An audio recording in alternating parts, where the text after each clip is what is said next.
Go. Hey, want to go camping? We love camping. Here's how we do it. We find a spot with a view and we back up to the view. We then drop all the straps that hold everything down while traveling so we can disconnect the trailer tailgate from the trailer and put it on top of the trailer for now. Next step is to pull the pins on the hinges that hold the tailgate on. We place those pins into the holes drilled for them so they don't get lost. We then place the tailgate on top of the trailer. The cleats on the tailgate are bed supports. We take out the boxes of gear, which you don't see in this pic because they serve another purpose when we are at home, and the cots and chairs to gain access to the extension floor that gets pulled out so we can extend the camper out much like those campers that have extensions. The purpose of the extension for them and us is to provide more room because realistically the trailer is too short for what we are doing, much like their camper would be too narrow. We pull the deck halfway out and unclip and drop the legs. Note the black pole is a schedule pipe strong enough to dance on. The deck pulls out real easy because it has two wheels mounted on its underside, so it rolls out by one person. The legs are 3/4 conduit attached to the deck. They just rotate from horizontal to vertical, and the extensions hanging out are 1/2 inch. If we don't need them because the ground is level, they are put inside the 3/4 inch extensions and held in by the pins at the ends of the legs. They have extensions with perpendicular holes drilled 1 inch apart for quick adjustment, vertical to be able to level the rear extended deck. The black pipe going across is part of the leg is schedule 80 pipe, so we can dance on it if we choose. This will support the back while we pin the deck to the back. This deck has hinges that match the hinges that held the tailgate on, so we put the pin that came from the tailgate that we placed in the hole provided and put it in the hinge. You will find this process is repeated throughout the build, as there are pins located throughout this camper strategically in order that the pins will be where you need them. Take those hinges and pin them in the driver's side and the passenger side. Next, we install the back wall that was the tailgate. I know this is getting old, but there are hinges on the back deck to match the tailgate. I mean the extension back panel. So just pin them together. Like I said, the cleats are for the beds. The cleats are so far back that they don't get in the way of anything. Next are the window walls. They sat on the extension walls. They sat on the top of the trailer for the ride. Next is the driver's side extension wall. Then there's the passenger's extension. The level is fastened to the wall to never look for it. Where is a level when you need one? We use it to level the extension. It should be out of level. If it is, we will simply adjust the height of the back of the extension using the height extension adjustment pipes. It is laying beside the leg in the picture and is located inside that leg. Pull the pin from the bottom of the leg and the adjuster pipe should just drop out. If it doesn't, tap on the leg. Sometimes putting it back will cause it to stick. No worries. We didn't forget the level for the trailer side. Level one first. Level it with the scissor jack under the bumper. Next, we need a top. Oh yes, this thing folds down flat. The front is 4 foot high and the roof is slanted 6 inches front to back once put up for, well, rain. Let's give this thing a raise up on the front. The kitchen area has a 6-foot ceiling which is higher than most. Those braces you see are to hang the cabinets on. If you look down inside, you can see the door side ready to come up. Now let's raise the back.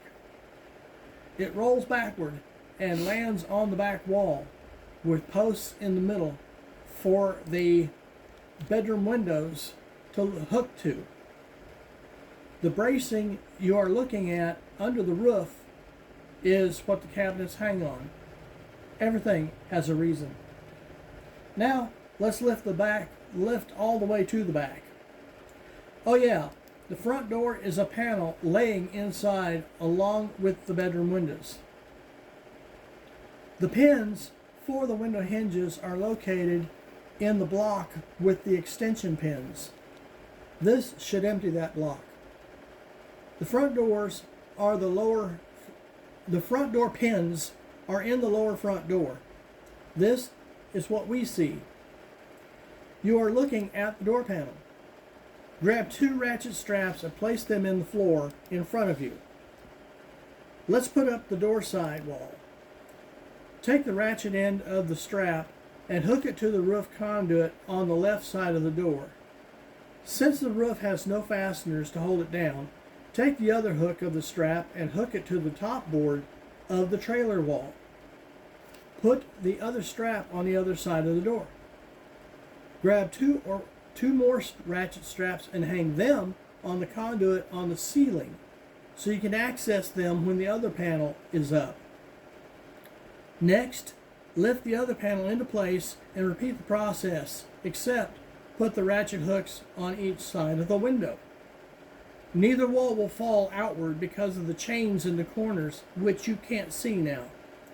This is what they look like until loaded up. This picture shows the door and bedroom window attached after the panel is up. Do not install those panels on either side until the main part of the camper is secured with the process you just did. We use ratchet straps on the inside at the front and the opposite window to hold the top down, since the side walls are installed by hinges on the bottom of their wall. This entire top, including the sidewalls, can easily be removed by pulling the pins on the sidewall hinges and lifting the whole apparatus up and off the trailer. This can be used for just a trailer. Hey, I said multi-use. The entire top comes off in one piece and isn't attached anywhere. The ratchet straps and cabinets hold it down and are out of the way, and this setup has survived a 50-mile-an-hour wind at one lake. Okay, I had to say that. Put up the passenger side in your mind. It's just a wall with a window in it, as you have seen. Strap it in place at both sides of the window and call it done. Both are very light, and without the door attached, that makes that side all the lighter. We have had the sides fall in place on the floor just because we pulled the straps. This thing will almost put itself away. Cabinets? Let's put up the kitchen together. This is what we start with. Let's say we start with a Coleman kitchen. We're going to modify. First, let's make a work center, whether the kitchen or whatever. Hey, it may be a workshop, I don't know. Multi-purpose. Oh yeah, I need running water. So we will put a jug with a push water spout. Open the lid a crack and it will flow water. Oops, I need some water. These guys roll to the side of the sink and roll out when needed. I know what I need now. I need a sink to wash in, and I'll even put on a shutoff valve so I don't have to worry about keeping up with stupid sink plugs.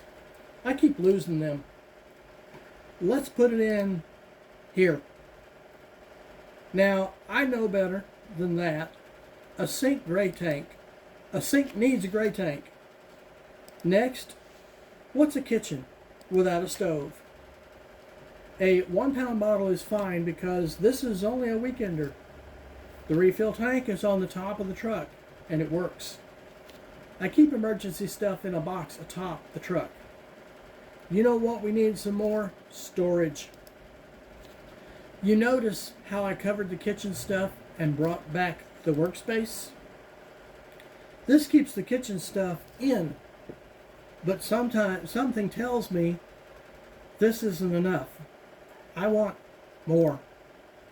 Fine, how's this? Tell you what, I'll throw in a closet for good measure. This should work. Oh yeah, can't forget the fridge. Okay, kitchen done.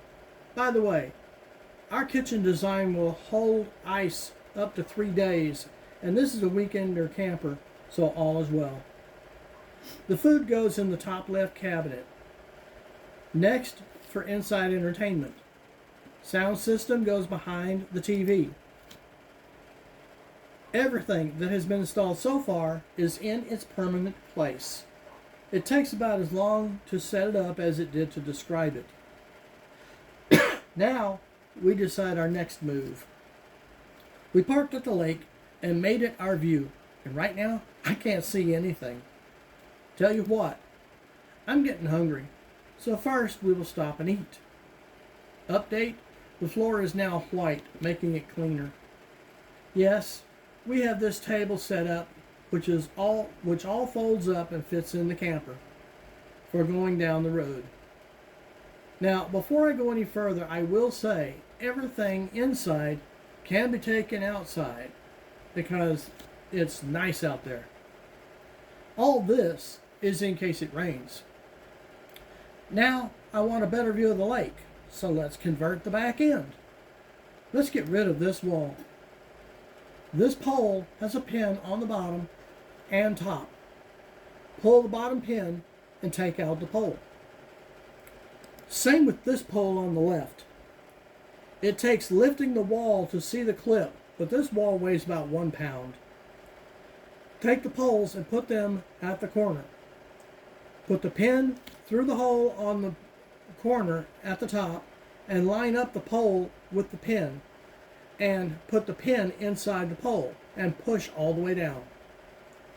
While you are putting them in their corners, take the wall and place it inside the room and leave it swinging. I forgot. Make sure and remove the bedroom windows. When the wall swings downward, and it will, grab it and bring it toward the inside and all the way up and hang it on the S-hooks hanging from the ceiling, and the hooks will hold it up just fine.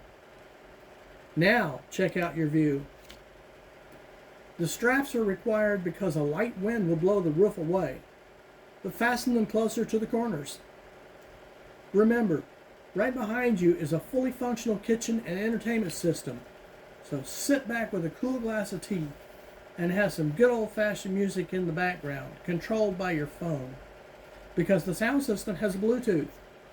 Or plug it into the TV and watch a good show.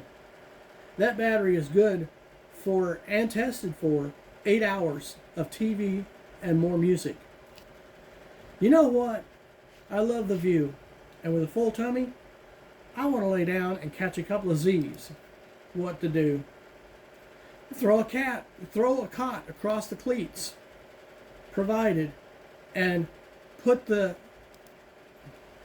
cement block with a 2x4 for proper height, and maybe set up and throw down the other on the remaining cleats and the other block under the remaining corner. Make sure the previous block is holding up both bed corners together. Blankets and pillows, and you're done. Night night. By the way, I have some DeWalt DC fans that last all night on low to keep cool. Close the area off or leave it open all night. The kitchen has all the markings of a coffee bar for breakfast. I failed to mention the most important things of all.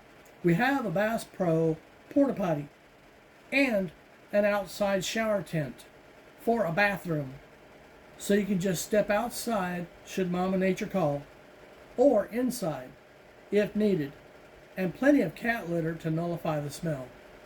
It works good. It takes almost as much time to put this camper up as it does to tell you about it, and actually less time to put it away. Happy camping.